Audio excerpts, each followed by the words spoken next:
Okay, welcome back. When you've confirmed your email, you come back to Aweber, and if you look at the top right hand corner, there's a sign in button, so you just click on sign in. Let's click there now. Okay, and then you get this. There's your customer login and your password. So what I always do is I keep everything on a notepad. Here's my username. I right click, I copy it, and then I right click here and I paste it in there. It's always great to keep it on a notepad because it's always handy. Keep it in a safe place because it is your password. Let's go back there for there's my password. Right click, okay, copy it. Let's minimize this again. Click, paste. Okay, and then we push log into my account, and then we go. So this is your dashboard. Okay, as you can see, you can have as many lists as you want. You just got to name them and set up your list, and yeah, you can have as many as you want, so that's not a problem. If you go right to the top here, it says create and manage list, so you click on that and it'll open a new interface where we can actually create a new list. Okay, so that gives you what your lists are. This green button, create a new list. Let's click on there, and we will now create a new list for our subscribers. So your basic settings over here is just close that, it just gets in the way. Okay, so this is your basic information. Just what you need to do now is make a list name, something that's appropriate, that you'll remember, that it's if you have a different list, this is important, so you know which list you're talking about here. So I'm just going to say RTP News 1, this is for my newsletter.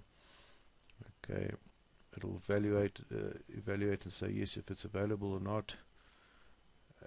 Otherwise just change it. Then I'll say this is the description, my newsletter, put my name in, support email address, or your just normal email address. You can have notifications as well. If you want to receive an email every time somebody does subscribe to your list, then you can fill this in here and say add, and every time somebody does, you will get an email. I just tend to leave it out, otherwise I get too many emails sometimes. Save your list settings, and yeah, right at the top here, all your lists are recorded here. I'm just going to go back to an old one that I've already made, okay, which I've called graphic pack. This is for something that I'm busy with at the moment. So there's all my basic information. Okay, you can personalize your list. You can give it a company branding. You can put your company name in and your website address if you want to. Okay, and at the bottom here is remember the HTTP www if you're going to put your website address in, all of it, the whole full address. Yeah, put an email signature in.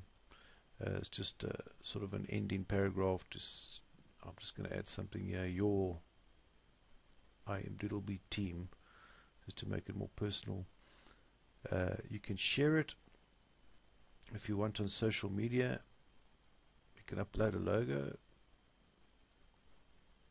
I normally leave this out, it just gets a little bit too complicated for me. You can tick this to include a web form for later use. In a later video you'll see how to make a web form. I've just included it because I'm going to have a web form with that, so I can capture people's emails on my website. I'm just saying, there we go, I've saved that. It's been successfully loaded. Okay, so we're going to go to the third part of making a list, and we're going to say confirm opt-in. This is a message that your subscribers will receive after they've subscribed in. They will get this message, email message coming to them, and it's basically for them to confirm their subscription. So you can, this is already set something out here, automatically put your name in, but you can edit it if you want to. It says that we received your request for information for the graphic pack group. before we send information, please, we request that you have your permission.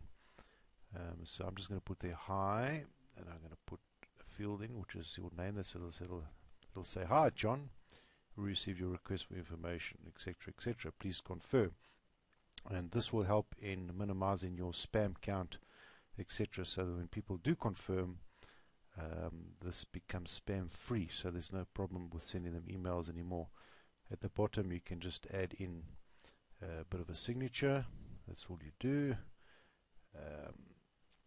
Okay, you want to keep this on because you want people to opt in. This keeps everything spam free. You can have a success page if you want a success page to say thank you, otherwise it'll just give you your normal success page to say thank you very much. And there we go, successfully made.